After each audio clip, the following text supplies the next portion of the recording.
97underground.com, Baltimore's pure rock. Hi, this is Michael Spedden, 97underground.com, Baltimore's pure rock worldwide. Welcome to our YouTube page where you can find all of the national and local band interviews from my show, www.youtube.com/97underground, Michael Spedden. Remember, the Back of the Rack is now on every Monday from 2 to 4 p.m. Eastern Time and on Wednesday from 2 to 4 a.m. Eastern Time for the replay. Download the free app from 97underground.com and listen anytime, anywhere. And hit that like and subscribe button and allow notifications so you'll know whenever a new episode launches. Enjoy the interview. Hey, folks, Michael Spedden here, and welcome back to the Back of the Rack. Today, we had Come Out Swinging come in and join us today. I met them at Zen West a few months ago, and they've got a great new song out called Narc Supply. We had them on, we played the song, and we talked about it for quite a bit, as well as the Baltimore music scene and a number of other things, which I really think you'll enjoy. Their band or website is comeoutswingingmd.com, and I'll have their proper website address as well as their social media links and everything in the show notes, so you can definitely catch it there. And thanks again for tuning in. Remember, we're here every Monday from 2 to 4 p.m. Our replay is every Wednesday from 2 to 4 a.m. Download our free app and listen anytime, anywhere. And don't forget our YouTube page, youtube.com/@97underground, Michael Spedden. And folks, we will see you next time. Definitely enjoy our interview with Come Out Swinging.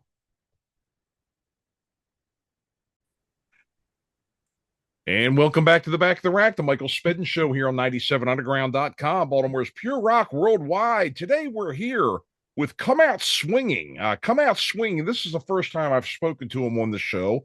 They have a brand new single called Narc Supply, and we're here to find out all about them today. I met them over at Zen West a few weeks back. I tell you, they played one hell of a set. I really enjoyed it, and I had to snatch them up and get them on the show so I can let all of you hear them.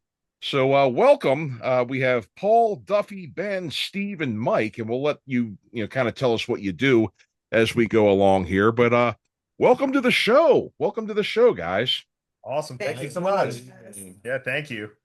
Yeah. So I met you all over at Zen West, and one of the things we were kind of alluding to is that it's nice to have places like Zen West that actually allow and support original music. Sure. 1,000%.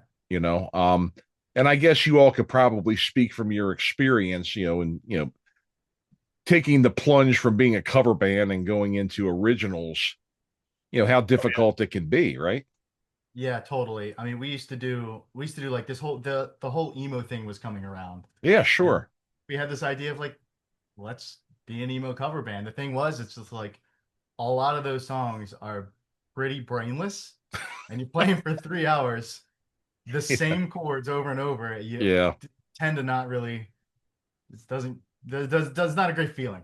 Kind of you kind of lose your soul a little bit. You kind of that passion. I understand that. Yeah, I mean, I've seen a lot.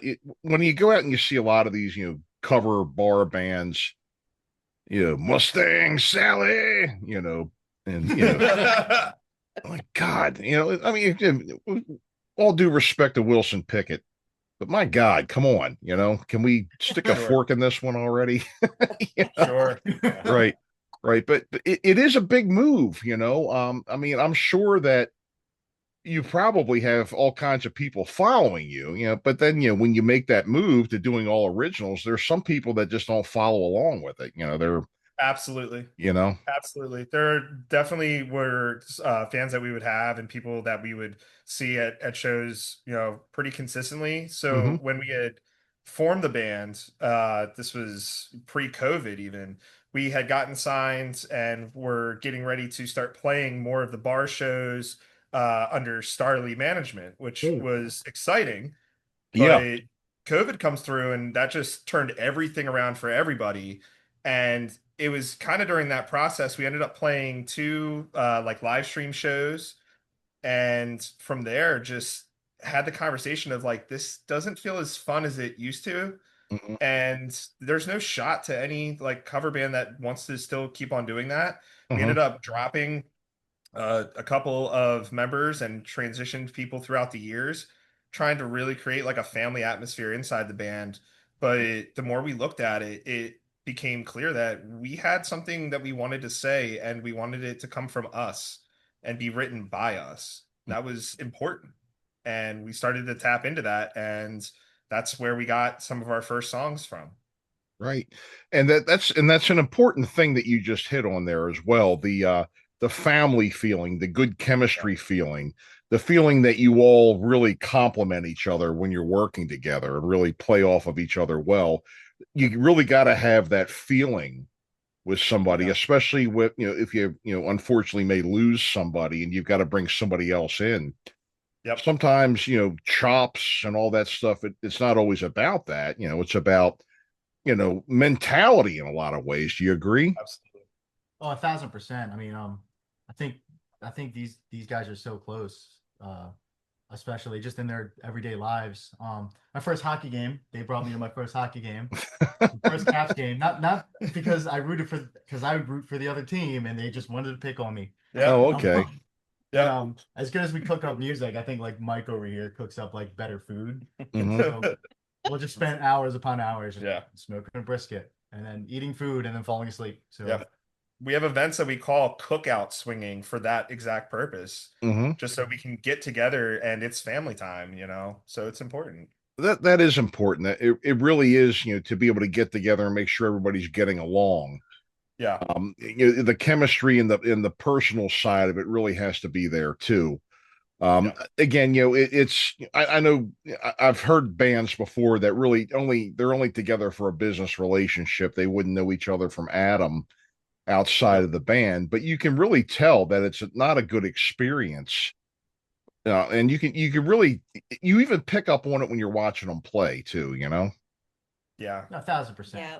If Yeah. there's a passion that can get lost there, but being able to maintain the friendships first Mhm. almost, Yeah, and then the musicianship allows for that like sea of trust to grow really, really quickly. sure. And I'm flanked by two guys I've been playing music with for 8 years, but the phone calls, we've got kids, kids in the band and whatnot. Hmm. We have phone calls of, hey, how do I, handle this situation with my son or whatnot. I wouldn't miss those phone calls for any gig that we're playing or Hmm. had the potential to, because it's what makes us better at what we do, I think. Sure, sure. So Mm. been doing this for a very long time and just hope to keep on doing that. Yeah. Now, exactly how long have you been together? I mean, you had mentioned there have been some changes. We started as that cover band maybe about 8 years ago, and we did that for like 3-4 years up to the Mhm. COVID. I think you two even longer, right? Yeah. 6 months. So Steve and I started playing Probably like first in 9 that years. cover band. I was actually playing guitar for a few months in that before I moved over to bass. And We then, made the right decision. Yeah. It's okay. and then we found Ben, and then maybe 3 years ago, 4 years ago, we decided we wanted to do original band. So we've been coming out swinging for about 4 years now. Mhm. Yep. Oh, that's excellent. And yeah, there's nothing quite as satisfying, especially when you have a song that you've written go over, Yeah. and people really enjoy it. And you see people starting to sing along to your stuff. I don't know. Are you playing any other cities besides the Baltimore area right now? Or have you gone out to like Philly or DC or anywhere? We're still working on it. Okay, yeah. We have a few connections, and right now it's like more importantly, it's like, would we want to go to like Philadelphia or Hmm. Kentucky, which is an amazing place to play, Hmm. but like at the same time, it's just like, oh, if I have my kids that weekend, we're not gonna go, and rightly so. I don't think we should ever ask somebody like find a babysitter or something. Like go be with your family. Your life is Sure, so much more sure. important.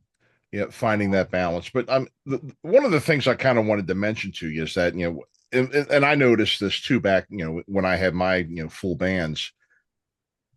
Sometimes different songs go over better in different towns. Have Oh, you have, 1,000%.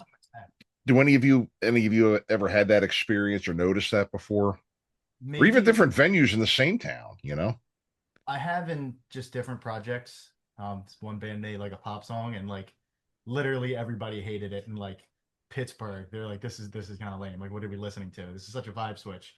Then we Mhm. got here and played it, and people went like crazy. Like they knew every word. I'm like, Right. Right. I'm like, Well, that how can we get this somewhere else? exactly, exactly. Well, that was the same thing, my band went through. I mean, there were songs that people, we kind of had not really a separate set, but we had like a different way of approaching it and like a different set order that we would play Baltimore, New York, and DC. And it worked well, but again, there are just some things fly and certain and there's no way to really explain it, Yeah. Right. Yeah. you know. Right. It's almost like the demographics just changed the genre, Mhm. preferences Right.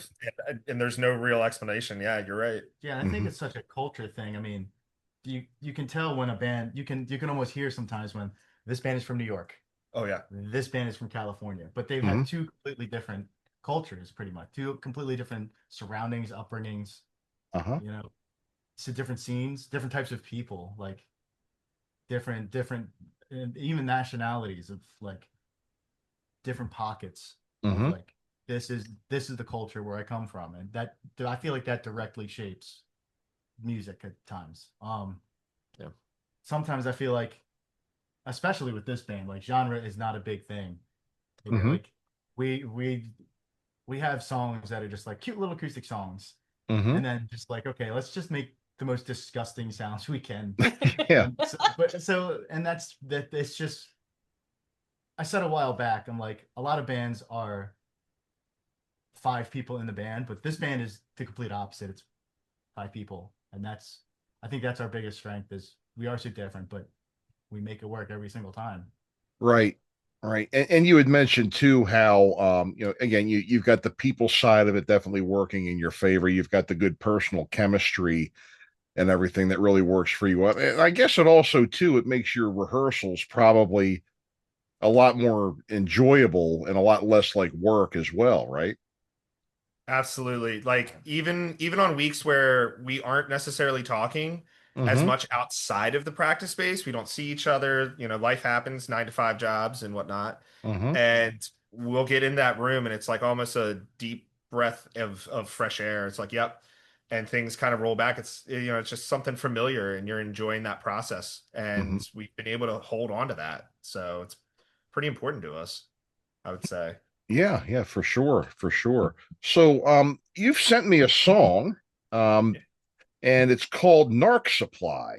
And I'd like to give it a spin for us here. Now, what can you tell me about Narc Supply? Where did this Yeah, come from? I can talk a little bit. So I wrote the skeleton for that song, obviously just some chord structure and some riffs, and then obviously these guys write the lead guitars, the drums, the vocals, and we made it a song, again as a family. And it's most of the people in this band the last few years have gone through some really hard breakups. Yep. It's definitely more of the emo side of the song. So it's definitely about overcoming toxic relationships and but coming out on top. Yep. Well, I've been there myself, and I understand exactly toxic relationships and craziness over the Yep. years. What the hell has happened to people, For sure. And Yeah, that was the first song that Duffy got a chance to write lyrics to, if mm-hmm. I'm not mistaken, and definitely took a lot of feedback from where the rest of the band was coming from in life. And I know Ben also had a lot of stuff to say in it as well. And I think Mm-hmm. both of them really took where we were 6 months ago and Uh-huh. whatnot and kind of put it into a vision. And what you have is what we're hopefully going to be hearing soon. Great, great. Well, let's give her a spin here. This is Come Out Swinging with Narc Supply.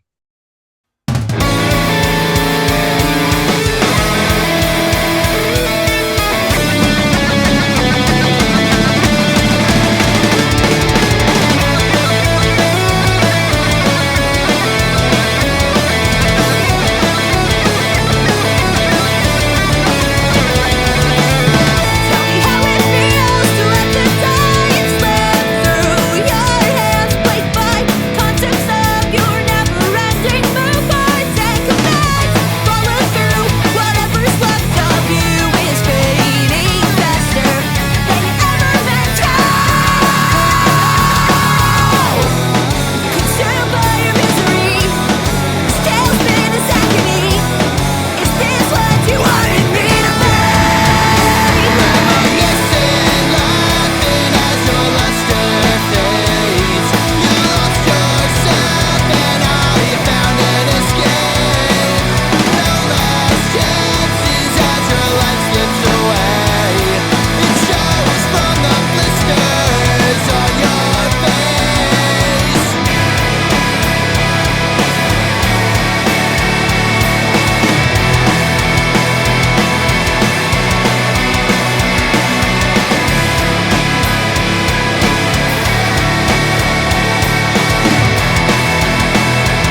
Okay, great tune. Now, where was this recorded?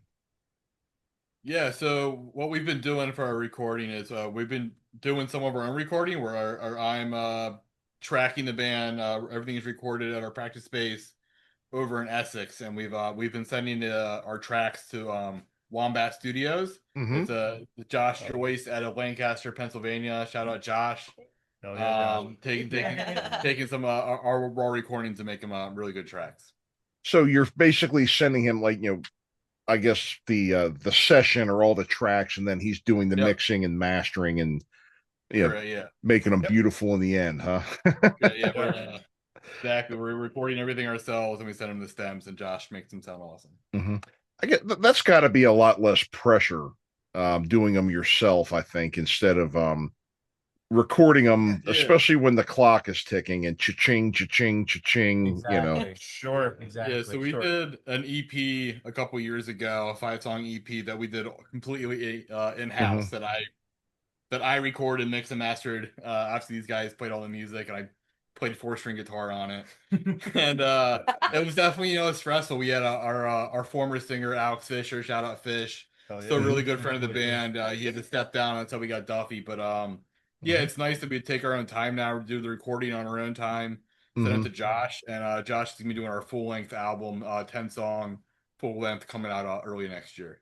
Right. It's got to be a much. I think you probably do better too when you're not in a stressful environment trying to record. I can remember personally, myself. It's like I'm the kind of guy who, not that this would ever happen in my career, but I could walk out like to Live Aid at Wembley Stadium. Lord knows how many people were in that place. But if you've ever seen the concerts from there, like the Queen concert and all that other stuff they did, massive crowd. I would have no problem walking out and playing that. But put me in a studio with a manager, an engineer, and your bandmates staring at you while you're trying to get this track right. Oh my God. That's enough to have to drive you up the wall, That's a big blessing for us because that's for the exact reason you talked about. I mean, when you sit down with an engineer, he's going to have his own opinion. Yeah, And sure. He might, right, wrong, or otherwise, be like be kind of set in his ways. Really, realistically, and honestly, some might say it's a bad thing. I say this is a great thing. The only person that's going to check us and say, I don't really like that part is us. Like we get to hold each other accountable of like, maybe you should play this different, or maybe we should turn this knob, or maybe use this symbol instead of that one. Yep. Then it truly becomes something from us other than say, Come Out Swinging Studios, for just to make up a name. Yeah. But like you get what I mean. Like right, exactly. Like it'll always be unapologetically us. Yep. Yep. And the other thing too is that, when you're able to do this in a much more relaxed environment, and I mean, I've had times in the past where I was just in there having a bad day, and nothing I was coming up with was just right at all. And those things, especially when you got money involved, it can create some tension. Like, geez, people run out of patience, and it starts band fights, which is what we're in the business of avoiding and not having.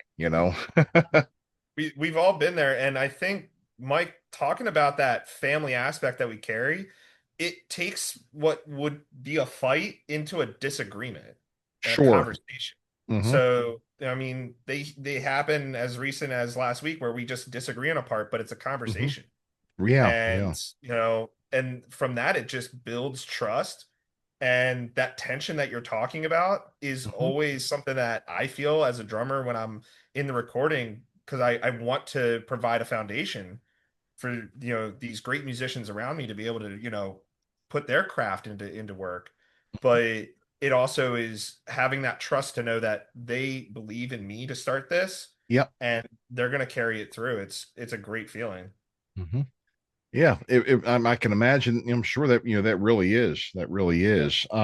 So you had mentioned before, you've been playing around Baltimore. Again, I met you at Zen West, which is a great venue, I think, for music and supporting Zen West. Yeah, Absolutely. Most definitely. I can remember when that was Gators Yep. back in Yeah. 1988. You know, Yeah. that was part of the lower Towson there, where that was fake ID city back in those days. Because they get everybody from Towson and Loyola around there. Absolutely. Definitely hanging out, and great times in those days. But now, I mean, they have a nice room back there. Have you ever done like Morseburgers? I have, yes. Okay, I've, yeah, cool place. yeah, another great, very supportive venue. Absolutely. Yep. Have you been doing any other rooms around the area lately, or Yeah, we played Zen West a good bit, and shout out to Nick Allison with Rapola Entertainment. He's been helping us get a lot of gigs around the Baltimore area. Okay, yeah. We played Zen West a lot. We've been playing at the Wrecker a good bit. Depot. The Depot, Angels Rock Bar. Oh, okay. Angels. Plant. We've done the outdoor stage at Power Plant. Yep. Great. Yeah, Wrecker, Angels. Okay, yeah, those are great rooms too. God, I'm so old. I can remember when Wrecker really was a theater. Yes. Back in the 80s, I used to go there after work on Saturday nights when I didn't have a show, and I'd go watch Pink Floyd The Wall at the midnight movie. Hell yeah. Yes. Yeah, well, either that or they would rotate that with Rocky Horror sometimes too, back in those days. And yeah, the fun times indeed, and I remember when they were renovating it too and making it into what it is now. But that's definitely a great room. Yeah. And then Angels Rock, that's a new place. I've not been there yet. How is that? That's pretty cool. It's a really cool vibe. It's Yep. not a lot of lighting. It doesn't have the dive bar feel. It really does feel like it's like, okay, this is those like the pictures of those grainy clubs and the old school vibe of like, this is an old school rock concert type of thing. Yep. Very cool. Very intimate setting too. Right. Small Right. stage right in the front. And if you're watching a show, the band's right there. If you're in the band, you're right there. It's just like a step up onto the stage. Yeah. It's nice and small and intimate. It's nice. That's great. That sounds like I have to get down there and check it out. I know a number of the bands that we play on 97 Underground have been doing shows down there. And it's just, I try to get out to see as many people as I can, to be supportive and, help our scene, Absolutely, and all about that community. Yep, it really is. It really is. And I mean, I really think, and I'm sure you all agree since you're here and you're playing as well. I really think our scene has something to say. Totally. From being outside of it and just other places, and from bands that have come from other states and other cities and played here and have really nothing good to say. That's an outsider perspective. I mean, right. I'll go to shows. We'll go out and we'll see people that we see play all the time. But it's pretty much the same thing, right? We're not always there to just, I'm competing with this guy. He got the show over me. I should automatically hate him. We'll sit there and have a beer. We'll talk about sports. We'll talk about video games. Oh yeah. Like it really is it despite what everybody thinks, it really is just like a pretty good community around here. It is. It is. And there are a lot of good bands, I mean, I'm constantly getting material from people. And, like I met you all, I'm giving out my business card and people are reciprocating and sending stuff in, and there's good stuff around.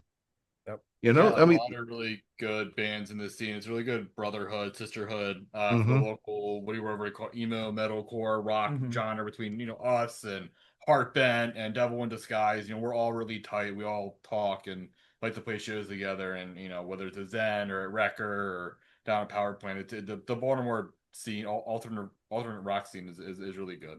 Yep.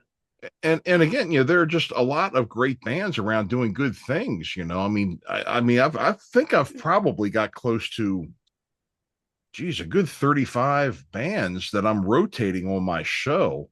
Yeah, and man, awesome. And any combination of the songs from these bands make a great, I mean, you're not going to put, a bad radio show together with all these bands to pick and choose from. I mean, they're putting out really good quality material, and it definitely it definitely shows. It's just a shame that the thing that I see around here is just, just the lack of appreciation for originality that a lot of people seem to have, So, all right, guys. Well, in wrapping up here, let me just do, let's just kind of run down and maybe do some shameless plugs for you. You had mentioned a show coming up at Wrecker in January. Maybe if you want to just tell us about that, your website, your socials, where all these things can be found. Yeah, right on the Instagram page. That's mainly our big newsletter, if it were. Yep. We love to reply to comments, and we love to like all you got to do is message us, and we'll find you a way to get into the show. Yeah, find us on Instagram and Facebook. It's Come Out Swinging MD. Our website is comeoutswinginmd.com.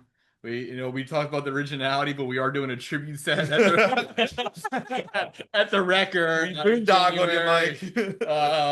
But the album coming out next year, we'll be doing a lot of original shows, probably at Zen and Wrecker and Angels and around the area. So stay tuned. Excellent. Check out the website. Check out the socials. And what do you? Merch. Yep. Buy the merch. You definitely got to buy them. And I always tell people too that, because, again, with my podcast as well, I'm a big supporter of indie artists. I'm a big supporter of, people, supporting by shopping small for the holidays and things like that. And not only did the t-shirts, CDs, books, they make great gifts. They make great experiences. They also make great memories. Yes. Yeah, for totally. Sure. So, one more plug. Even if we're not playing at Zen West, the local music scene at Zen West has got out there. Get out there, go see the local bands. We go out there, we hang out there. The music scene's good, and you don't go out and see music at places like Zen. The scene's gonna die. Yep. So go support local music. And I think Exactly. it's so cool that I'm just noticing Ben and I are actually wearing some Baltimore local artists. Like he's ripping Gabe Woodrow. I'm ripping the Fattest. Shout out to Eddie. And so community is just so important. You have to get out there and support the local scene. It's so important. For sure. Yeah, for sure. Well, guys, thanks a lot for joining us today. It's been a pleasure. Come out swinging. Thank you for having us. Oh, Thanks for having absolutely. us. Absolutely. Come out swinging. Again, I'll also put your links to your socials and your website in the show notes so people can find it. And get out and check these guys out. They're great. I really enjoyed when I saw them, and I know you will too. So you're listening to the Back of the Rack on 97underground.com, Baltimore's Pure Rock Worldwide, and we'll be back right after these. Don't go anywhere. All right, folks, thanks for tuning in and listening, and hope you enjoyed today's interview. Remember, the Back of the Rack is on every Monday from 2 to 4 p.m. Eastern, and our replay is every Wednesday morning from 2 to 4 a.m. Eastern Time on 97underground.com, Baltimore's Pure Rock Worldwide. You can download our free app and listen anytime, anywhere. Also, don't forget our YouTube channel. Hit the like and subscribe button and allow for notifications so you'll be the first to know whenever new episodes air. Thanks for listening. We'll see you next time. Log on and crank it up. The station your mother warned you about. 97underground.com.